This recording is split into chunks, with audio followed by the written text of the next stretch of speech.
Hello दोस्तों, आज हम बात करते हैं कवि और उनकी प्रमुख रचनाओं के बारे में जो हमारे पेपर में अधिकतर पूछे जाते हैं। ठीक, तो पहले हमारे कवि हैं हरिवंश राय बच्चन जी। हरिवंश राय बच्चन जी जो कि अमिताभ बच्चन के पिताजी हैं। अमिताभ बच्चन के पिताजी हैं। इनका जन्म प्रतापगढ़ में 27 नवंबर 1907 को हुआ था। इनका जन्म प्रतापगढ़ में 27 नवंबर 1907 को तथा मृत्यु 18 जनवरी 2003 को मुंबई में हुआ था तथा इन्हें हालावाद का जनक कहते हैं। इन्हें हालावाद का जनक कहते हैं। 1976 में इन्हें पद्म विभूषण तथा साहित्य अकादमी 1968 में साहित्य अकादमी पुरस्कार से नवाजा गया। जो साहित्य अकादमी पुरस्कार से नवाजा गया वो 2 चट्टानों के लिए मिला था तथा इन्हें सरस्वती सम्मान, मतलब पहला सरस्वती सम्मान, अगर क्वेश्चन आता पहला सरस्वती सम्मान किसे प्राप्त हुआ तो हरिवंश राय बच्चन को। कि कौन सी रचना के लिए? 10 द्वार से सोपान तक, 10 द्वार से सोपान तक के लिए। और इनकी अन्य काव्य कृतियाँ हैं जो कि बहुत फेमस हैं, जैसे मधुशाला, मधुपाला, मधुकलश, खयाम की मधुशाला, निशा नियंत्रण, एकांत संगीत, सततरंगिनी, हलाहल, आरती और अंगारे, बंगाल का अकाल, खादी के फूल, सूत की माला, 4 खेमे 2 चट्टाने, 4 खेमे 2 चट्टाने। इसके बाद हम बात करते हैं कि इनकी आत्मकथा के बारे में। आत्मकथा इनकी 10 द्वार से सोपान तक, जिसके लिए इन्हें सरस्वती सम्मान प्रदान किया गया, प्रथम सरस्वती सम्मान। अगली बसेरे से दूर और नीड़ का निर्माण फिर, ये बहुत इम्पोर्टेंट, वेरी इम्पोर्टेंट। नीड़ का निर्माण फिर, क्या भूलूं क्या याद करूं, ये भी बहुत इम्पोर्टेंट रचना। क्या भूलूं क्या याद करूं। अब दूसरे कवि हैं जिनके बारे में हम बात करेंगे, फणीश्वर नाथ रेणु।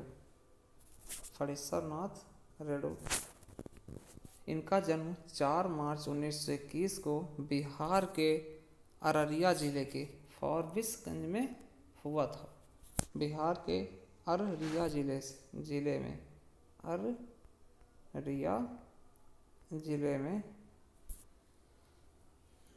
जिले के फारबिसगंज में हुआ था।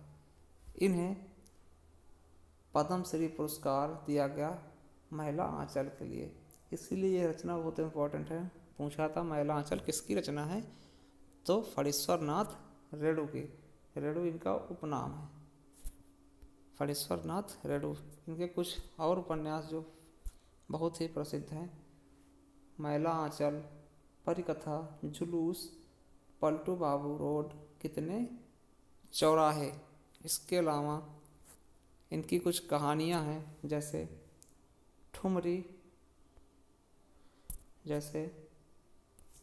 ठुमरी,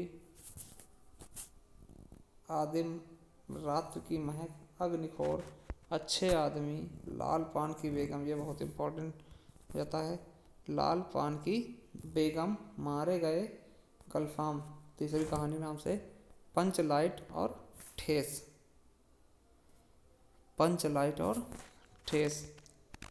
अब बात करते हैं तीसरे कवि जो बहुत इम्पोर्टेंट, क्योंकि इनका हाल ही में निधन हुआ है, तो ये हमारे लिए बहुत इम्पोर्टेंट आते हैं, क्योंकि करंट में भी इनके बारे में पूछा जा सकता है। कौन है? अटल बिहारी वाजपेयी।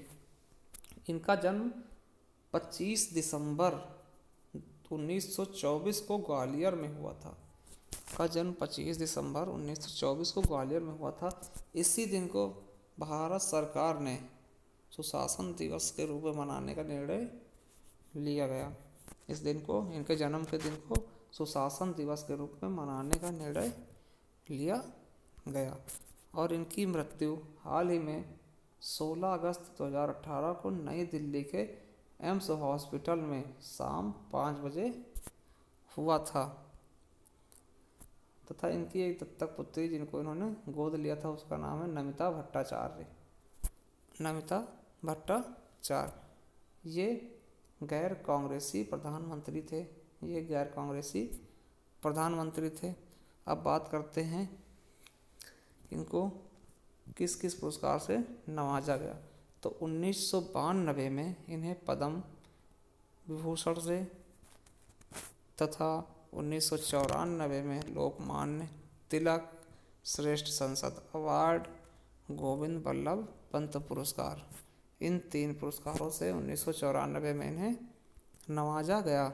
इसके अलावा 2014 को friends of Bangladesh liberation war award से नवाजा गया, जो कि बांग्लादेश सरकार द्वारा इन्हें प्रदान किया गया था। ठीक है। और 2014 में इन्हें भारत रत्न के लिए नामित किया गया था। इनको 2014 में इन्हें भारत रत्न के लिए नामित किया था। किसके? और इन्हीं के साथ में मदन मोहन मालवीय को भी दिया गया था। मदन मोहन मालवीय जी को, जिन्होंने BHU की स्थापना की थी, बनारस हिंदू विश्वविद्यालय की स्थापना की थी, उन्हें भी इन्हीं के साथ भारत रत्न के लिए सम्मानित किया गया था। ये प्रथम विदेश मंत्री थे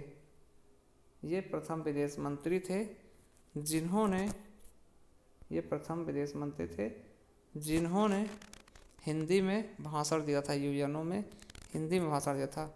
कब दिया था? 4 अक्टूबर 1977 को। 4 अक्टूबर 1977 को इन्होंने यूएनओ में हिंदी में भाषण दिया था। इसके अलावा बात करते हैं तो इन्हें ये 10 बार लोकसभा तथा 2 बार राज्यसभा के सदस्य रह चुके हैं। 10 बार लोकसभा और 2 बार राज्यसभा। 1980 से लेकर 86 तक बीजेपी भारतीय जनता पार्टी के अध्यक्ष के रूप में कार्यरत रहे। इसके अलावा 1996 में ये मात्र 13 दिन के लिए PM बने। अगर क्वेश्चन आता है कि सबसे कम समय के लिए प्रधानमंत्री कौन थे, तो अटल बिहारी वाजपेयी जी सबसे कम समय के लिए भारत के प्रधानमंत्री बने। इसके बाद 1999 से लेके 1999 के बीच 13 माह के लिए तथा 1999 से 2004 तक 5 वर्षों के लिए प्रधानमंत्री नियुक्त हुए। उसके 1 साल बाद इन्होंने 2005 में राजनीति से रिटायरमेंट ले लिया था। इसके अलावा जब ये प्रधानमंत्री हुए तो इनके द्वारा बहुत से अच्छे काम किए गए, जो कि हमारे परीक्षा की दृष्टि से बहुत इम्पोर्टेंट हो जाते हैं। तो एक बार हम उन्हें भी देखेंगे। पहला, सर्व शिक्षा अभियान इन्हीं के द्वारा चलाया गया। दूसरा, प्रधानमंत्री ग्राम सड़क योजना सन 2000 में चलाया गया था। तीसरा, अंत्योदय अन्न योजना इन्हीं के अपने जन्मदिन पे सुशासन दिवस पे लागू किया था। अंत्योदय अन्न योजना BPL वालों को। इन्हीं के समय में कारगिल युद्ध हुआ था 1999 में तथा 11 मई से लेकर 13 मई 1998 पोखरण में 5 भूमिगत विस्फोट करवाए थे। अटल बिहारी वाजपेयी के समय में हुए थे। इन्होंने स्वर्णिम चतुर्भुज योजना की शुरुआत की थी, जो भारत के 4 महानगरों को जोड़ता है। दिल्ली, कलकत्ता, चेन्नई और मुंबई को आपस में जोड़ता है। अब इनकी रचनाओं के बारे में हम देखेंगे।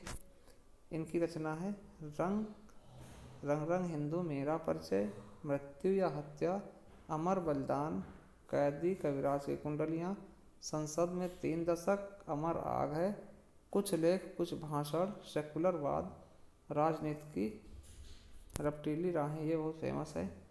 मेरी 51 कविताएं। इसके साथ साथ इन्होंने वीर अर्जुन और स्वदेश पत्रिकाओं का संपादन भी किया। अब इन्हीं के नाम से कुछ चीज़ों के नाम बदल के रखे गए, जैसे कि नए रायपुर को अटल नगर कर दिया गया है। करंट के क्वेश्चन है, करंट में आने की उम्मीद है। नए रायपुर का नाम अटल नगर हो गया। बिलासपुर विश्वविद्यालय का नाम अटल विश्वविद्यालय वाजपेयी, अटल बिहारी विश्वविद्यालय वाजपेयी रख दिया गया। राजनांदगांव मेडिकल कॉलेज को अटल बिहारी वाजपेयी चिकित्सा महाविश्वविद्यालय रखा गया। बुंदेलखंड एक्सप्रेसवे जिसकी लंबाई 289 किलोमीटर है, उसे अटल पथ के नाम से जाना जाने लगा। हजरतगंज चौराहा, इसे अब अटल चौराहा के नाम से जाना जाने लगा। तथा अभी हाल ही में लखनऊ में बने स्टेडियम, क्रिकेट स्टेडियम को भारत रत्न श्री अटल बिहारी वाजपेयी इकाना क्रिकेट स्टेडियम के नाम से जाना जाने लगा। अटल बिहारी वाजपेयी इकाना स्टेडियम के नाम से जाना जाने लगा।